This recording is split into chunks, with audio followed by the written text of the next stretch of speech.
dream I know, deep up my feelings for you. Watch. Hello reality viewers, welcome back again to Reality Latest Gist, the home of news and politics. For this channel, we dey drop news every day and we dey react to every videos wey comes our way. And na reality news now we dey drop for this channel, and we dey also dey talk am as e be. If today na the first time we say you dey come across this channel, you are highly welcome. Thank you so much for stopping by. And if you are returning subscribers, I appreciate all of una for una massive support to this channel. I say may God bless all of una in Jesus name, amen. I get video wey I want present to una this very moment, and I go dey follow una dey watch the video. After we don watch am together, make we drop our opinion constructively for the comment section. Like our videos and also share our videos if possible. Bye for now.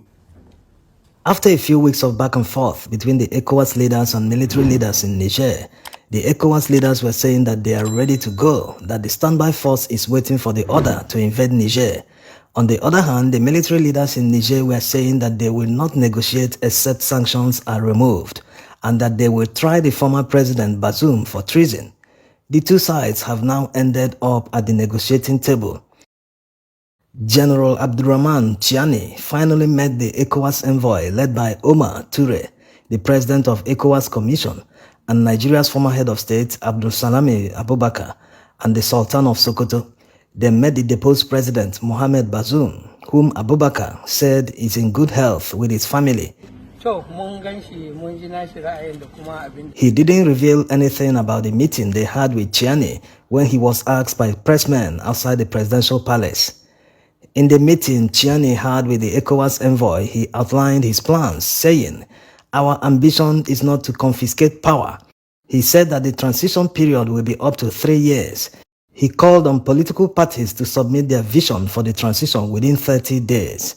He also told the ECOWAS envoy that he will be available for any dialogue provided that it takes into account the aspirations and wishes of the people of Niger.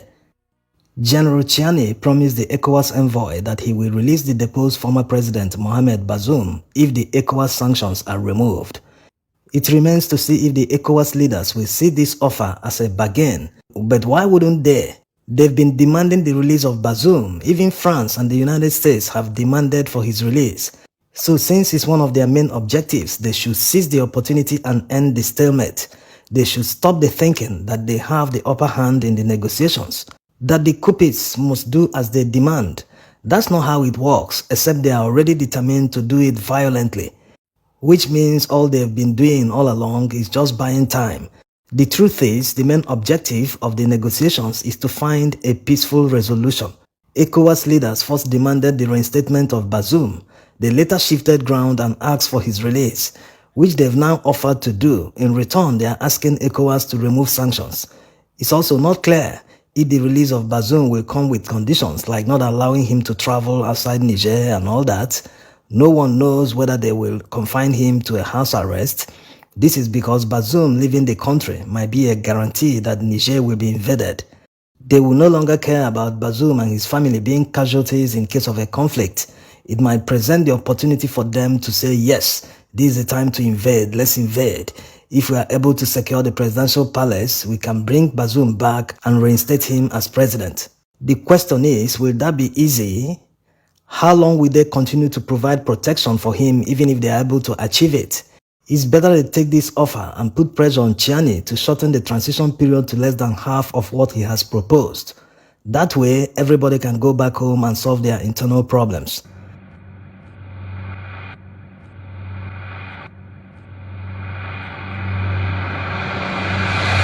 After the meeting, General Tiani addressed the country, and going by the way he sounded and tried to mobilize Nigerians to rise up against an impending invasion of their country, it shows that they are not backing down and they are prepared for any fallout.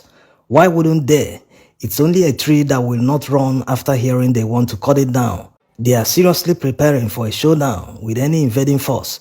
They are currently signing up thousands of Nigerians into what they call a civilian defense force. But we all know that these young people will be given a quick training so they can fight in case there's an invasion.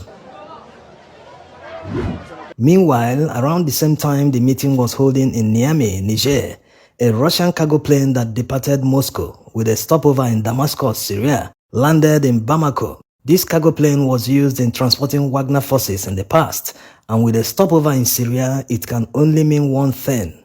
They came to resupply the Wagner forces in Mali at a critical point that an invasion of Niger is imminent. This is going to escalate very quickly. It also shows that the Russians are taking it very seriously. So much destruction is about to hit West Africa if this is not stopped quickly.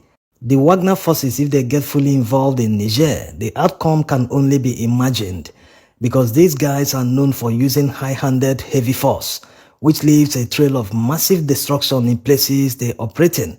Look at Central African Republic. Look at Ukraine. No reasonable person will want this kind of thing in West Africa. Foreign powers should not fight their proxy wars in West Africa. Also, a light attack and reconnaissance aircraft flew from Burkina Faso to Niamey early in the day. Remember that Burkina Faso and Mali pledged to support Niger by deploying troops on ground in case they are invaded. So they are already matching their words with actions. Now, let's hear some of the things the Niger strongman said. He said the sanctions are illegal and against the free movement of goods and services in Ecowas region. He also called the sanctions inhuman, that it has caused products stuck at the borders to rotten and expire, most especially medicine, that is vital to those in hospitals who need them. He also said they cannot understand why they cut their electricity, which has led to many casualties in hospitals. That the sanctions were not placed on Niger as part of a way to find solution to the problem, but to bring Nigerians to their knees and humiliate them. He said that they are trying to impose their will on the people of Niger, that they want them to accept something that is deeply unacceptable, things that are against their cardinal values. They want to isolate Nigerians at a time they need solidarity to fight against insurgency and insecurity. That it seems they didn't consider that the whole region will be affected in a wider conflict if they invade Niger.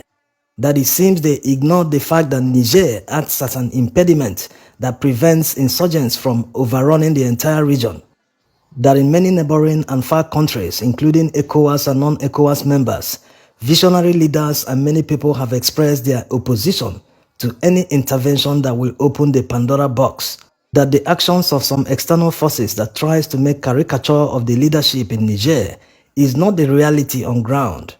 In concluding his address, he said, "My dear compatriots, as soldiers, we know how bad war can be.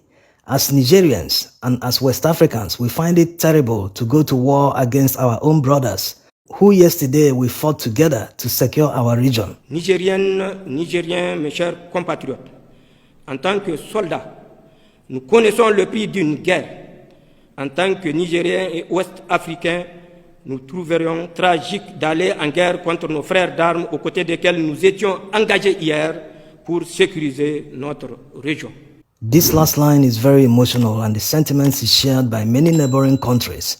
That's why Mali and Burkina Faso are supporting Niger.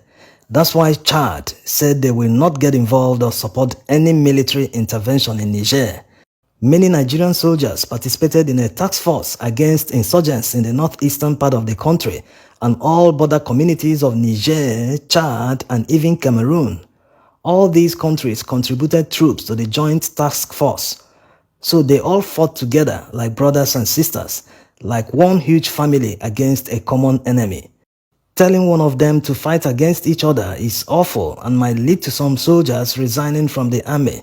This is not a sport like wrestling or kickboxing, where athletes fight each other for a prize. This is real life. No one wants to fight his friend or brother for no just cause. So it's going to be difficult. This is coming at a time many soldiers are resigning from service. It is estimated that about 1,000 soldiers have resigned from service the past year alone. To stop the spate of resignations, the Nigerian army said they will no longer accept loss of interest and low morale as reasons for disengagement by soldiers. If soldiers give such reasons to leave the army, it shows there's a problem. People who make this kind of sacrifice to defend their country should be well remunerated. Many have cited corruption in the army as the major reason for their resignation, that the money doesn't trickle down to the guys on the front line. This is true no matter how they want to hide it. That's the reason for the recent increment in their ration allowance from 1,000 naira to 1,200 naira. These are peanuts compared to the kind of allowance that politicians take home. People who are not exposed to any risk at all just wake up in the morning, go to work and go back home, all under the protection of police. This is a huge security risk we face. If you underpay soldiers and other security agents, they become a security risk. They can do anything to make ends meet. They can become moles in the army and leak information to the enemy. A lot of possibilities. Coming back home to the role of Niger in the fight against insurgency in the Sahel region. As a matter of fact, if you look at the map, you will see that Niger borders Nigeria in the north. So they act as a barrier that reduces the flow of weapons from Libya into Nigeria, not to talk of their cooperation in the fight against insurgency, like already mentioned. And despite all the efforts of the Nigerian army and the different armies of neighboring countries, the security challenge persists. So imagine what will happen if there's a military intervention in Niger. It will definitely worsen the situation, that's for sure. That's why senators from northern Nigeria are worried about the level of insecurity in their region. This should be the primary preoccupation of serious leaders. They should solve their security challenges first before intervening in another man's country to go and restore a deposed president. Charity should begin at home. On how Niger is dealing with the effects of Ecowas sanctions on them, Burkina Faso is helping them mitigate the effects of the sanctions by supplying them food and other essentials loaded on many trucks and escorted by military personnel. Economic sanctions that leads to starvation isn't the right approach to the crisis. Just because Bazoum was deposed by the military, millions of Nigerians should starve? Besides, the sanctions are hurting Nigerian businessmen more because some of their imports are stuck at the border with Niger.